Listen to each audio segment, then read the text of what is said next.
Hello everyone and welcome back to the competitive classes. तो guys as you all know हमने अपनी economics start की है and हमने अपना फर्स्ट चैप्टर स्टार्ट किया है जिसका नाम है इंट्रोडक्शन टू इकोनॉमिक्स, जिसमें हम उसके बेसिक प्रिंसिपल्स एंड उसके जो भी इंफॉर्मेशन है वो पढ़ रहे हैं। तो पहला लेक्चर जो है हमने कंप्लीट कर लिया है। फर्स्ट लेक्चर में हमने एक स्टोरी से स्टार्ट किया था जिसमें हम लोगों ने इकोनॉमी की डेफिनेशन के बारे में, अपनी इकोनॉमिक्स की डेफिनेशन के बारे में चीजें पढ़ी थी। तो अभी तक अगर आपने वो वीडियो नहीं देखी तो वीडियो जरूर देखिए, देन आप इस लेक्चर में वापस आइए। तो चलिए स्टार्ट करते हैं अपना आज का लेक्चर। हमारा टॉपिक है इकोनॉमिक्स, जिसमें अभी हम इंट्रोडक्शन पढ़ रहे हैं।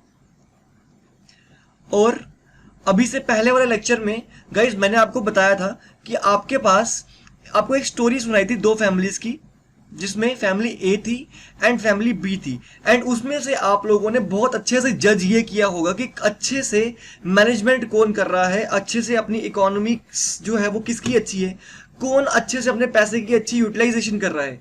तो वो चीज हमने फर्स्ट लेक्चर में देखी है। इसके अलावा मैंने आपको बताया था कि इसमें सबसे इंपॉर्टेंट चीज क्या है, डेफिनेशंस की। एडम स्मिथ ने कौन सी डेफिनेशन दी है, मार्शल ने कौन सी डेफिनेशन दी है, रॉबिन्स ने कौन सी डेफिनेशन दी है, वेलफेयर डेफिनेशन किसने दी है। तो वो सभी चीजें जो है मैंने फर्स्ट लेक्चर में डिस्कस की हैं। तो आज हम चलते हैं अपने आगे कुछ, और अब हम जानेंगे एक बहुत इंपॉर्टेंट चीज जो कि एक क्वेश्चन एमसीक्यू की फॉर्म में पूछा जा सकता है। और क्वेश्चन ये है कि जब मैं इकोनॉमिक्स की बात करता हूं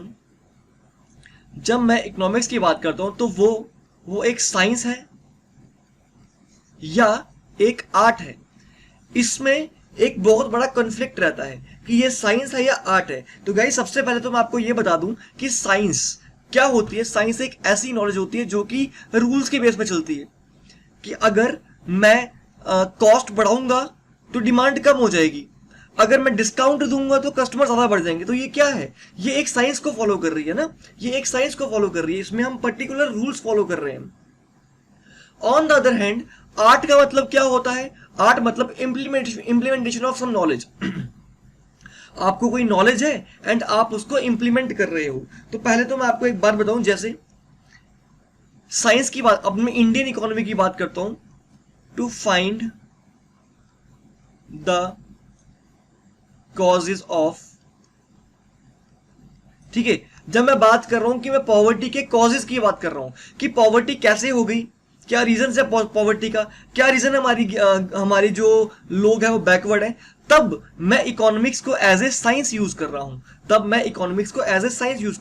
लेकिन जब मुझे मेथड्स चाहिए होंगे, when I need a method, कि किस तरह से मैं अपने जो लोग हैं उनको उनकी पॉवर्टी को दूर कर पाऊं, ठीक है, जब मैं क्या कर रहा हूं, जब मैं मेथड्स प्रोवाइड कर रहा हूं अपनी इकोनॉमी को, ठीक है, या मैं स्टेप्स ले रहा हूं to take steps to end poverty, तब मैं बात कर रहा हूं कि इकोनॉमिक्स हमारे लिए क्या है। इकोनॉमिक्स हमारे लिए एक आर्ट है। दैट मीन्स इकोनॉमिक्स को हम both science and art use कर सकते हैं, right. This is both science and an art, ठीक है। चलिए guys, if you are liking the lecture, आप लेक्चर को लाइक करना मत भूलना। अगर आपको अच्छा लग रहा है तो आप लाइक कीजिए, अच्छा नहीं लग रहा तो डिसलाइक भी कर सकते हैं। एंड कमेंट में जरूर कुछ ना कुछ कमेंट करके जाना, so that I might know, मुझे पता चले कि आपको लेक्चर्स जो हैं वो अच्छे लग रहे हैं कि नहीं लग रहे हैं, राइट। इसके अलावा आपको जो मैं ये पूरे के पूरे नोट्स यहाँ पे लिखूंगा, जो मैं यहाँ पे पूरे नोट्स बना रहा हूँ, इसका जो भी एक पीडीएफ फॉर्मेट है, ये आपको मैं टेलीग्राम ग्रुप में सेंड कर दूंगा। तो उसके लिए आपको हमारा टेलीग्राम चैनल ज्वाइन करना पड़ेगा, ठीक है। तो डू ज्वाइन दैट, ओके। चलिए तो आगे मूव करते हैं हम। अब हम बात करते हैं, जब मैं इसको एज ए साइंस यूज करता हूं, जब मैं इकोनॉमिक्स को एज ए साइंस यूज करता हूं, तो यहां से दो साइंस निकल के आती हैं। पहली होती है आपके पास positive science,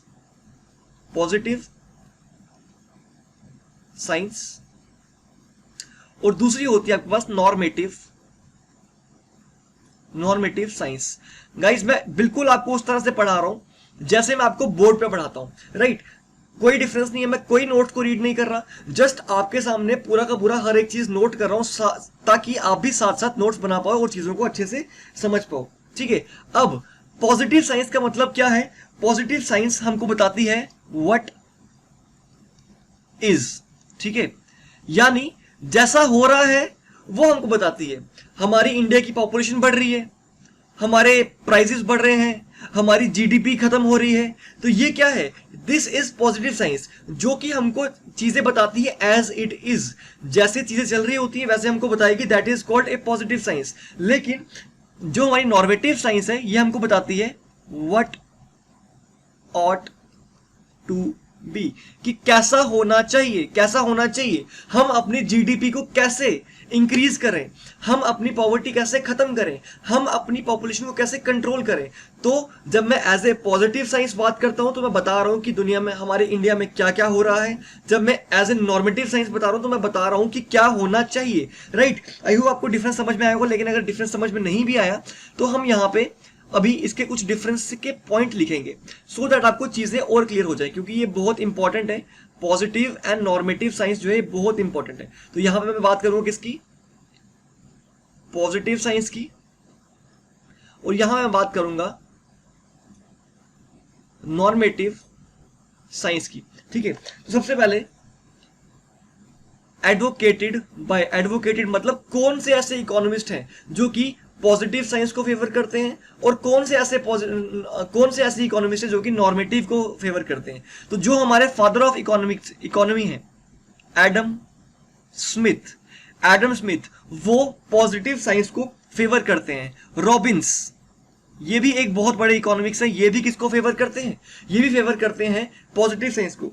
on the other hand जब मैं बात करता हूं नॉर्मेटिव साइंस को कौन फेवर करता है, तो वो फेवर करते हैं आपके मार्शल्स, ठीक है, वो करते हैं। देखो ये थोड़ा सा ना हल्की सी चीज है ये, जो कि आपको याद करनी पड़ेगी, जो कि इकोनॉमिस्ट के नाम है, ये आपको याद करने पड़ेंगे, इनकी डेफिनेशन जो है याद करनी पड़ेगी। इसके अलावा मैं बहुत ट्राई करूंगा कि आपको कुछ भी चीज याद ना करनी पड़े, मैं समझा के ही आपको हर एक चीज क्लियर कर दूं, ठीक है। इसके अलावा पिगो नाम के एक इकोनॉमिस्ट है, एटसेट्रा, ठीक है, एटसेट्रा आगे यूज कर लेंगे क्योंकि there are lot of economist, ठीक है।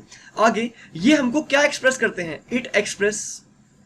ये हमको एक्सप्रेस करते हैं क्या व्हाट इज, जैसे क्या हो रहा है, ठीक है, और ये बताती है हमको व्हाट ऑट टू बी, कि कैसा होना चाहिए, ठीक है। इसके अलावा इट इज बेस्ड ऑन, इसका बेसिस क्या है? इसका बेसिस है कॉज एंड इफेक्ट फैक्ट्स। जो हमारी पॉजिटिव साइंस है ये बात करती है बिल्कुल फैक्ट्स के ऊपर, ये बात करती है फैक्ट्स के ऊपर कि कैसे चीजें हो रही हैं और कैसे होनी चाहिए, ठीक है। कि जैसे हमारा अगर मैं बोल रहा हूं कि इन्फ्लेशन बहुत ज्यादा बढ़ती जा रही है, तो ये एक फैक्ट है ना, ठीक है। इन्फ्लेशन बढ़ रही है, इससे क्या हो रहा है? इससे पेट्रोल का रेट बढ़ रहा है या कुछ भी बढ़ रहा है, तो this is cause and effect based on facts. लेकिन जब मैं बात करता हूं नॉर्मेटिव साइंस की, तो यहां बात करता हूं एथिक्स की। यहां पे हम लोग नॉर्म्स को फॉलो करते हैं, यहां पे हम रूल्स को फॉलो करते हैं कि ऐसा होना चाहिए, आइडियली ऐसा होना चाहिए, ठीक है। आगे कंटिन्यू करते हैं डिफरेंस को, ठीक है। आगे है डील्स विद, ये डील करती है एक्चुअल एंड रियल सिचुएशन, ये एक्चुअल और रियल सिचुएशन में डील करती है। ऑन द अदर हैंड जब मैं बात करता हूं नॉर्मेटिव साइंस की, तो ये एक आइडियल सिचुएशन पे डील करती है, आइडियल सिचुएशन, कि आइडियली ऐसा होना चाहिए, हम अगर इस तरह से करेंगे तो हमारी कंट्री ग्रो करेगी, ठीक है। अगर हम कुछ भी कोई नई पॉलिसी लेके आते हैं तो इससे बिजनेसमैन को बहुत फायदा होगा। This is your normative approach, this is your normative approach. Examples की बात मैंने आपको पहले ही दे दी। एग्जांपल्स क्या होगी? इंडिया इज द, अब फैक्ट क्या है? फैक्ट ये है कि India is most populated country, India is the most populated country, या prices of petrol are rising. ये क्या है? ये फैक्ट्स है, इसमें कोई झूठ नहीं है, ये कोई इमेजिनरी सिचुएशन नहीं है। लेकिन जब मैं बात करता हूं नॉर्मेटिव की, तो वहां मैं बात करूंगा that prices should be stabilized, कि हमारे प्राइसेस क्या होने चाहिए? प्राइसेस रिड्यूस हो जाने चाहिए। इसके अलावा agriculture agriculture should be taxed. ठीक है, आप मेरी बात को ये सच मत मान लेना कि मैं एग्रीकल्चर को टैक्सेशन में ला रहा हूं, मैं बस एक एग्जांपल दे रहा हूं आपको, राइट। तो आई होप आपको ये चीजें क्लियर हुई होंगी कि आपकी पॉजिटिव साइंस में और नॉर्मेटिव साइंस में डिफरेंस क्या है। चलिए भाई आगे मूव करते हैं। तो गाइस अगर आपको ये नोट्स चाहिए जो कि पूरे में अभी यहाँ आपके सामने पीडीएफ में लिख रहा हूं, तो आपको टेलीग्राम चैनल ज्वाइन कर लेना है एंड लिंक जो है वो डिस्क्रिप्शन में है। चैनल को शेयर जरूर कीजिए, लाइक जरूर कीजिए, सो दैट और भी लोग जो हैं इन वीडियोस का फायदा उठा पाए, राइट। चलिए आगे मूव करते हैं। चलिए आगे चलेंगे हम। आगे मैं जब बात करता हूं इकोनॉमिक्स की, तो मैंने आपको ये लास्ट लेक्चर में भी बताया था कि इकोनॉमिक्स की दो मेजर टाइप्स हैं। इकोनॉमिक्स के दो मेजर टाइप है, एक है आपका माइक्रो इकोनॉमिक्स और दूसरा है आपका, मैंने आपको लास्ट लेक्चर में बड़ा सिंपली बताते थे कि माइक्रो जो है वो एक इंडिविजुअल पे कंपनी में डील करता है और मैक्रो जो है वो बड़ी बड़ी कंट्री पे या एज ए होल बड़ी बड़ी फर्म्स में डील करता है। लेकिन अभी हम इसको थोड़ा और डिटेल में जाके समझेंगे, इसमें और जो जो चीजें आती हैं वो सारी की सारी हम क्लियर करेंगे। सबसे पहले हम बात करते हैं गाइस, सबसे पहले हम बात करेंगे माइक्रो इकोनॉमिक्स की। सबसे पहले हम बात किसकी करेंगे, माइक्रो इकोनॉमिक्स की। सबसे पहले माइक्रो इकोनॉमिक्स की बात करता हूं, तो ये किससे बना है, ये बना है एक ग्रीक वर्ड जिसका नाम क्या है, जिसका नाम है माइक्रोस, जिसका मतलब है स्मॉल। ठीक है, जो वर्ड माइक्रो इकोनॉमी है उसमें जो माइक्रो वर्ड है वो कहां से निकला है, माइक्रोस से, जिसका मतलब क्या है, स्मॉल। दूसरा पॉइंट क्या है यहां पे, deals with small part of a country. ये एक कंट्री के, पूरी कंट्री के एक छोटे से पार्ट में कर रहा है। जैसे एक इंडिविजुअल हो गया, एक कंपनी हो गई, एक स्कूल हो गया, एक बिल्डिंग हो गई, तो उसकी इकोनॉमिक्स की बात करेगा। और ये क्या करता है, studies behaviour of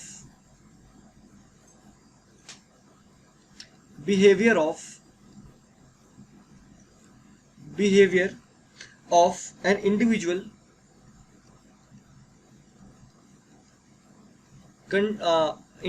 company, firm etcetera. ठीक है, दैट मीन्स ये छोटे लेवल पे चीजों को समझने का ट्राई करता है, ये छोटे लेवल पे चीजों को समझने का ट्राई करता है। अच्छा, इसके अलावा ऑल्सो कॉल्ड, ये आपको एमसीक्यू आ सकता है, it is also called price theory. इसको हम लोग प्राइस थ्योरी के नाम से भी जानते हैं, विच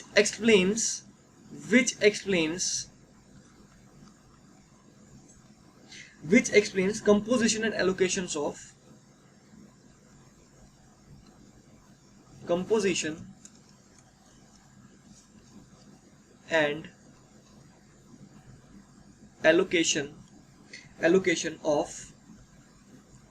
total प्रोडक्शन। ठीक है गाइस, आई होप आपको इतना समझ में आ गया होगा। आपको माइक्रो इकोनॉमिक्स के बारे में इससे ज्यादा इंफॉर्मेशन आपको लेने की जरूरत नहीं है। ठीक है, चलिए, वैसे तो मैं चाहता हूं कि आप साथ साथ ये नोट खुद प्रिपेयर करो, बिकॉज मेरी राइटिंग में भी आपको समझ में ना आए, but still if you still want this PDF, आपको चैप्टर खत्म होते ही ये पीडीएफ मिल जाएगी। कहां पे, टेलीग्राम ग्रुप में। अब यहां पे हम पढ़ेंगे scope of micro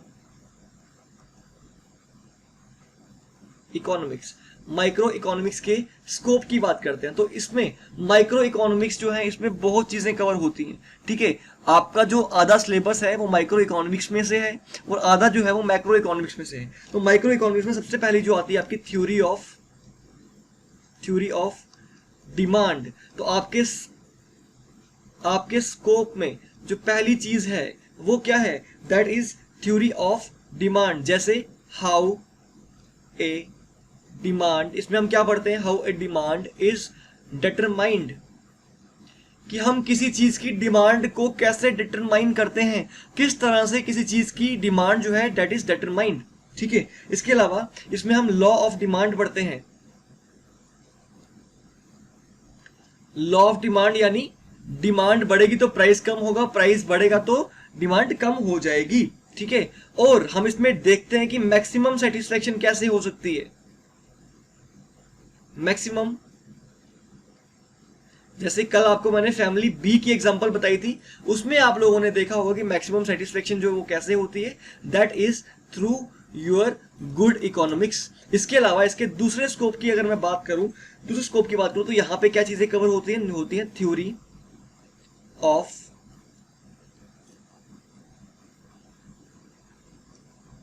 theory of production. इसमें हम लोग किसकी बात करते हैं, इसमें गाइस हम बात लोग करते हैं थ्योरी ऑफ प्रोडक्शन की, जिसमें हम पता करते हैं how a product can be produced in cheapest way, कि एक प्रोडक्ट जो है उसकी प्रोडक्शन हम चीपेस्ट वे में कैसे कर सकते हैं, एंड ऑल्सो फुलफिलिंग या also providing full satisfaction, right. तो ये है आपका थ्योरी ऑफ प्रोडक्शन में। थ्योरी ऑफ प्रोडक्शन में आपकी ये चीजें कवर होती हैं। नेक्स्ट हम बात करते हैं प्राइस थ्योरी। नेक्स्ट यहां पे क्या आ जाती है गाइस, नेक्स्ट आती है प्राइस थ्योरी। प्राइस थ्योरी मतलब हम आपको आगे जाके हम पढ़ेंगे कि अलग अलग तरह की मार्केट्स होती है, जैसे परफेक्ट कंपटीशन, जैसे ओलिगोपोली, जैसे मोनोपोली। तो उस हर एक मार्केट सिनेरियो में आपका प्रोडक्ट प्राइस जो है वो क्या रहना चाहिए, आपकी जो भी आपका प्राइस है किसी चीज का वो क्या रहना चाहिए अंडर वेरियस मार्केट कंडीशंस, वो चीजें हम यहाँ पे कवर करते हैं। तो यहाँ पे क्या कवर करते हैं गाइस, यहाँ पे देखो ये सब कुछ आपको किसी भी बुक में मिलेगा नहीं, ठीक है। तो आप साथ साथ नोट्स बनाएंगे। मैंने अलग अलग बुक से रेफरेंस लेके, अपनी सारी बीकॉम एमकॉम की बुक से रेफरेंस लेके ये चीजें आपको करवा रहा हूँ, राइट। तो यहां से आपको चीजें समझना बहुत इंपॉर्टेंट है, एंड इसके नोट्स बनाओ, ऐसे नोट्स कहीं नहीं मिलेंगे आपको, ठीक है। चलिए next is determination of price under various market, ठीक है। जैसे परफेक्ट मार्केट होती है आपकी, ठीक है, आपकी मोनोपोली होती है, ये आगे पढ़ेंगे हम सारे के सारे, ठीक है। आपकी ओलिगोपोली होती है, ठीक है। ये आपकी अलग अलग तरह की मार्केट कंडीशंस हैं। नेक्स्ट पे मूव करता हूं। नेक्स्ट आता है आपका guys, next is factor pricing method.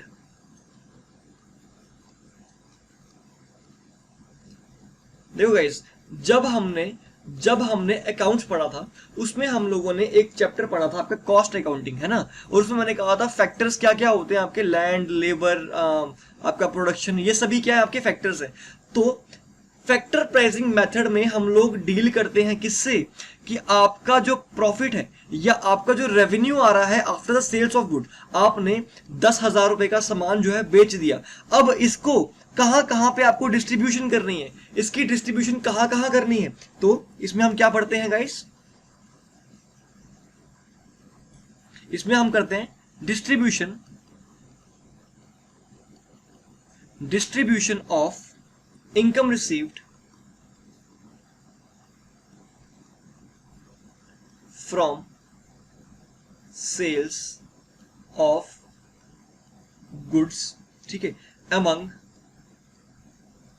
various factors of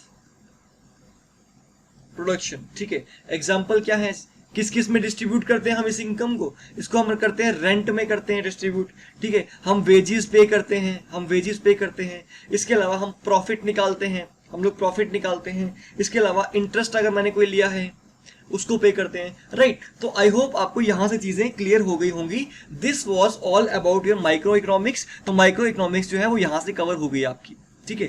तो दिस होल पार्ट, ये जो अभी आपने पढ़ा, ये था आपका माइक्रो इकोनॉमिक्स तक। आगे पढ़ेंगे अभी हम अपना नेक्स्ट और आज का लास्ट, क्या पढ़ेंगे हम लोग पढ़ेंगे मैक्रो, हम लोग बात करेंगे मैक्रो इकोनॉमिक्स की।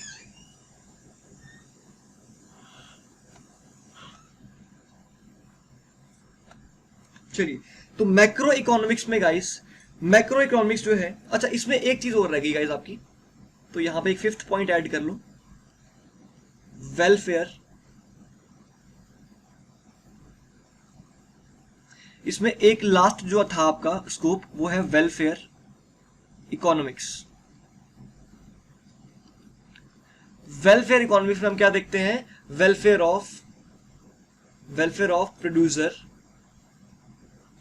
एंड कंज्यूमर, कि हमको चीजों को इस तरह से मैन्युफैक्चर करना है कि प्रोड्यूसर को भी नुकसान ना हो, वो भी खुश रहे, और आपका जो कंज्यूमर है वो भी खुश रहे। अब हम आगे बात करेंगे गाइस, आगे हम बात करेंगे अपने मैक्रो इकोनॉमिक्स की। किसकी बात करेंगे, मैक्रो इकोनॉमिक्स। तो फिर से ये भी एक ग्रीक वर्ड से निकला है। कहां से निकला है, ग्रीक वर्ड, जिसका नाम क्या है, जिसका नाम है मैक्रोस। ठीक है, मैक्रोस, जिसका लिटरल मीनिंग है लार्ज, इसका मीनिंग क्या है, लार्ज। ठीक है, आगे, इट स्टडीज एग्रीगेट और average of a lot of individuals। एक एग्जांपल समझाऊं, ये ए है, ये बी है, ये सी है, ये डी है, ये ई है। मान लेते हैं एक कंट्री में ये 5 ही लोग हैं, तो इंडिविजुअली जब मैं इनकी इकोनॉमिक्स देखूंगा तो that will be called, individually इसकी देख रहा हूं, इंडिविजुअली इसकी देख रहा हूं, इसकी देख रहा हूं, इसकी देख रहा हूं, तो ये क्या है, ये है आपकी माइक्रो इकोनॉमिक्स। लेकिन जब मैं on a whole, as a whole इन सबको देखता हूं, तो उसको हम क्या बोलते हैं, उसको हम बोलते हैं मैक्रो इकोनॉमिक्स। इसमें हम क्या चीजें स्टडी करते हैं, एम्प्लॉयमेंट स्टडी करते हैं। ठीक है, यहां पे हम नेशनल इनकम स्टडी करते हैं। हम नेशनल इनकम की बात कर रहे हैं, तो ये आपका एक चैप्टर है नेशनल इनकम। ठीक है, आपके लास्ट में दिया गया है। ठीक है, इसके बाद ऑल्सो नोन है, इसको हम क्या बोलते हैं, also known as aggregate economics। इसको हम लोग एक एग्रीगेट इकोनॉमिक्स भी बोलते हैं। देखो, जो मैं अल्टरनेट नाम बता रहा हूं ना, और जिन चीजों को मैं हाईलाइट कर रहा हूं, ये चीजें गाइस बहुत इंपॉर्टेंट है। इनके बेस पे आपको एमसीक्यूज जो हैं वो पूछे जा सकते हैं। राइट, चलिए भाई आगे, और आगे फर्दर इसमें करें, इसमें और चीजें अगर पढ़ें तो macro economics deal which individual quantity, इसमें क्या आएगा, do not deals not with individual, ये किसी इंडिविजुअल से डील नहीं करती, but aggregate of it. Aggregate मतलब total, on the whole, average. ठीक है, ठीक है, फिर मैं बात करूं, नॉट, ये deals not with income but aggregate of income, but यहां पे ये एग्रीगेट ऑफ इनकम में डील करती है। राइट, तो आई होप आपको ये चीजें समझ में आ गई हैं। अभी तक आपको जो जो मैंने पढ़ाया वो हर एक चीज आपको क्लियर है। ठीक है, अब इसके बारे में बाद में आपको बताऊंगा that what is the scope of macro economics. Macro economics में क्या क्या पढ़ना है हमको। देखो, अब मैंने ऊपर आपको बताया था ना, ऊपर मैंने आपको बताया स्कोप ऑफ माइक्रो इकोनॉमिक्स, तो इसमें मैं थ्योरी ऑफ डिमांड बताई, थ्योरी ऑफ प्रोडक्शन बताई, प्राइस थ्योरी बताई, फैक्टर प्राइसिंग मेथड बताया, देन आपको मैंने यहाँ पे वेलफेयर इकोनॉमिक्स बताई। तो ये सभी चीजें हमको आगे पढ़नी है। ठीक है, सिमिलरली मैक्रो इकोनॉमिक्स में हमको क्या क्या पढ़ना है, scope of macro,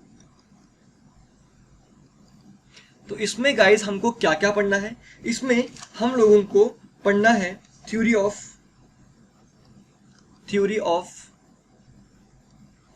income and employment. ठीक है, और इसमें हमको पढ़ना है theory of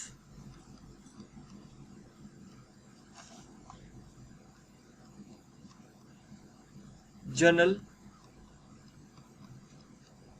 price level. Then इसमें हमको क्या पढ़ना है, थ्योरी ऑफ इकोनॉमिक ग्रोथ,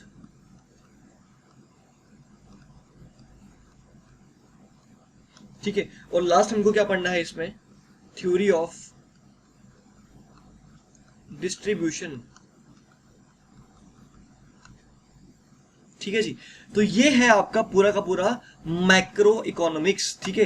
तो आज हमने गाइस क्या पढ़ा, आज मैं एक बार आपको बता दूं कि हम लोगों ने पढ़ा क्या क्या है। हम लोगों ने थोड़ा देखा कि हमने कल क्या पढ़ा था, फिर हमने पढ़ा साइंस एंड आर्ट। इसमें से आपको एक एमसीक्यू आ सकता है कि whether it is a science और इट इज ए आर्ट। इसके अलावा हमने साइंस के बारे में पढ़ा कि ये पॉजिटिव साइंस होती है या नॉर्मेटिव साइंस होती है, पूरा डिफरेंस हमने किया, हर एक चीज हमने यहां से क्लियर की। देन आपको मैंने माइक्रो और मैक्रो इकोनॉमिक का पूरा डिटेल में हर एक चीज समझाई है। तो आई होप आपको आज के लेक्चर में चीजें क्लियर हुई होंगी। तो अगर गाइज आपको वीडियोस अच्छी लग रही हैं तो चैनल को सब्सक्राइब करना मत भूलना, ताकि हमारी आने वाली सारी नोटिफिकेशन जो है आपको मिलते रहें। इसके अलावा मैं आपको बता दूं कि हमारी रात को 9 से 10 एक लाइव क्लास होती है अकाउंटेंसी की, जो कि डेली बेसिस पे चल रही है, जिसमें हम अकाउंटिंग के एमसीक्यू डिस्कस कर रहे हैं। इसके अलावा मैंने साथ में आपका ज्योग्राफी पोर्शन स्टार्ट किया है, तो वहाँ वो भी हम लोग साथ साथ कवर कर रहे हैं, right. So this was all about today. Thank you very much guys, all the best.